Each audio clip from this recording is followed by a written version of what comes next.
سلام دختر ترسانه پشت آینه، که درد داری و بغضی عمیق در سینه. ببار بغض مرگبار لحظه هایت را، بخوان که میشنوم حسرت صدایت را. سلام ای که خیره مانده ای به چشمانم، که دردهای دلت را چه خوب میدانم. به من بگو از عمر پوچ بی ثمر مانده، از آتشی که تو را لحظه لحظه سوزانده. سلام دختر هزار اشک و حسرت و آه، که گرفتار بندها شدی بدون گناه.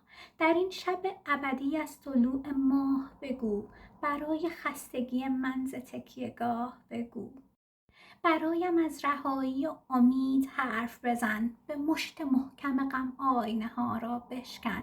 تمام کن اسارت عجیب بی خود را، تمام کن فریب را، تمام کن خود را. تمام کن فریب را، تمام کن خود را. یادتون نره زنگوله رو روشن کنین که هر وقت ویدیو میذارم یوتیوب بهتون خبر بده و هیچ ویدیویی رو از دست ندین. دوستتون دارم. راستی موضوع ویدیوی بعدی چی باشه؟ شما واسمون بنویسین. خب امیدوارم که از این قسمت از شعر هفته با الا وایب لذت برده باشین. حتما ویدیو رو واسه دوستاتون بفرستین و با لایک و کامنت و سابسکرایب از الا وایب حمایت کنین.